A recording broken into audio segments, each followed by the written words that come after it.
All right. What I'd like to do here today is express to you an idea. Now, this is an idea that can change your world. Yeah, because it deals with your perspective on how you look at things.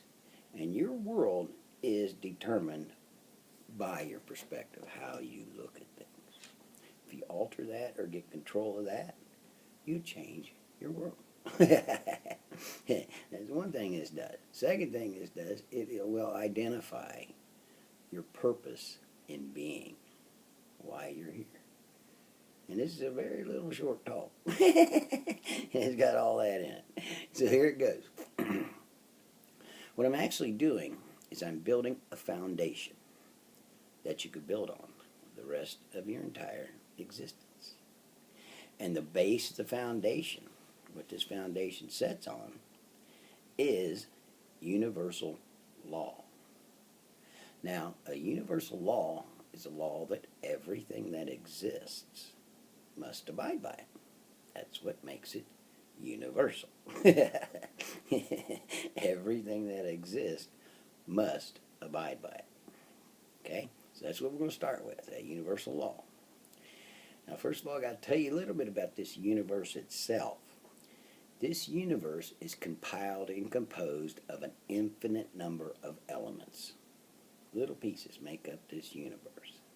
Now, every one of these elements involved in this universal system has one particular characteristic that sets it aside from everything else. One thing that makes it different. It has to. If it didn't have something different about it, it'd be the same as something else. It would not be its own element. So every one of these elements has one thing that makes it different. Duh. Second part of the universal law is when that individual element uses their particular characteristic at its optimum, the best that it can be used, that element is fulfilling its purpose in being. That's why it's here. That's it. That's universal law. It's that simple. You got something different about you. You use it the best that it can be used. You're doing what you're supposed to. That's it. That's universal law. Okay, what's that got to do with us as human beings? Well, boys and girls, mommies and daddies, we are just one element involved in this universal system. So therefore, we have one particular characteristic that sets us aside from everything else. One thing that makes us different. And the one particular characteristic that we possess is intellect. Now, what is intellect? Well, through the use of intellect, we have the capability of creating in our minds what we want and then making it happen in the outside physical world. We can create in our minds what we want and then make it happen in the outside physical world. It's an inside-out thinking process. Here's the difference. Ape on down, their entire accumulative consciousness is dependent on the outside physical world. What did he just say? Here's what I said. Here's how the thought process works. When something happens in the outside physical world, consciously they react to it. It's action in the outside physical world. It's reaction up here. It's an outside-in thinking process. Human beings, I'm underlining when they use their particular characteristic, create in their minds what they want, and then make it happen in the outside physical world. It's an inside-out thinking process. I'm underlining that, when they use their particular characteristic. It's a completely opposite thought process. Completely. Inside out versus outside in, it is completely opposite thought process. Completely. Okay, we've got scientists out there that calibrate the activity of the brain. And these scientists will tell you you're operating 3-4%. Some say 8 to 10%. Some say 15-20%. But the whole idea is they're all coming up to the same conclusion. We are using a very minimal part of our brain in comparison to what we got. That's been proven. This is all provable stuff, by the way. This is all factual stuff. Can be proven. Anyway, we're using a very minimal part of our brain. These same scientists, I go with 3-4% because it's closer to being accurate. It's closer to being accurate. But anyway, these same scientists that tell you you're operating 3-4% of your brain will also tell you that your brain was the best. Your ability to take on information, develop understanding was the best when you popped out of that womb. When you popped out of that womb, your brain was wide open. It was just ready to take on information, develop understanding. It's built to do that. And it goes downhill from that point on to the point of being open 3-4%. Somebody red flagged this system. We're going by as hackers. We're born with these minds wide open. They're ready to take on information, develop understanding. They are built to do that, and it goes downhill from that point on to the point of operating 3-4%. Somebody red flagged this system. We're going bass hackers. We are going completely bass hackers. Now, there's an exact reasoning for this. There's an exact reasoning for this. And here it is. We have monkeys in psych labs all over this country and world that are learning how to do things we do. They can ride bicycles, drive cars, make movies. They can even carry on conversations. Some of them have 1,000-word vocabularies.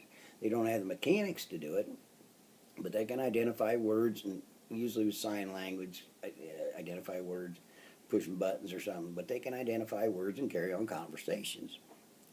Now, these daggone monkeys learn how to do things we do. They don't have this intellect thing. That's our particular characteristic. How they learn to do stuff we do, and they don't have this intellect thingamajig. It's a process called operant conditioning. Operant conditioning. Here's an example of operant conditioning. These monkeys will have a series of buttons. They'll have a red button, yellow button, and a green button. They push the red button, they get an electric shock. They push the yellow button, they'll get a banana. They push the green button, nothing happens to them, bad or good. It does not take long for that monkey to figure out he does not want to push that red button. Unless you got a masochistic monkey. But most of them won't want to push that red button. Same way with the yellow button. If they want a banana, they'll push the yellow one to get the banana. They just want to play with the button, nothing happened to them, bad or good, they'll push that green one. They'll figure all that out. Nothing to do with intellect. Again, they don't have it. It's memory only. They got memories, they can remember. Don't push the red button. They want a banana, they push the yellow one, it comes out. Banana comes out. They remember all that. It's memory only. Nothing to do with intellect. It's a totally outside-in teaching process. Because that's all they got. That's all they got. They're outside-in thinkers. That's all they got. So that's how you teach an animal. You teach any animal the same way. You want a dog to do a trick? What do you do when he does the trick? You give him the treat. You give him the banana. What do you do when he does it wrong? You scold him. You squirt him in the face with a squirt bottle. You give him the electric shock. Operant conditioning. You do the right thing, you get the banana. You do the wrong thing, you get the electric shock. Operant conditioning. How were you taught? How were you taught? The exact same process. Our whole system is set up outside in. The whole system out here is set up outside in. What's the first word you learn? No. Don't touch that. They smack your hand or something, Don't touch that. You're getting the electric shock. When you do good, oh, you're the cutest kid in the world. You're doing good in school or whatever, good at sports or something. Oh, he's the greatest kid in the world. They might buy you stuff or pat you on the back or praise you or whatever. They're giving you the banana. What happens when you do something wrong? Go to your room. You're grounded. They're giving you the electric shock. Operant conditioning. Our whole system's set up this way. Our school system's supposed to be teaching the kids. They got 4 buttons. A, B, C, D. They'll tell you what's going to be on those tests. You go home and memorize it just like the monkey memorized the buttons. You go home and memorize it, and you go back in and push the right buttons, you get the A. Push the wrong buttons, you get the F. You push right in between, you get a C. Operant condition. Again, our whole system's set up that way. What's going on is these minds are born wide open. They are ready to take on information, develop understanding. I believe they call it alpha level. It's the best it'll ever be when you pop out of the womb. And it goes downhill from that point on. And the reasoning is we are born with these minds wide open. The inside-out thinkers we are.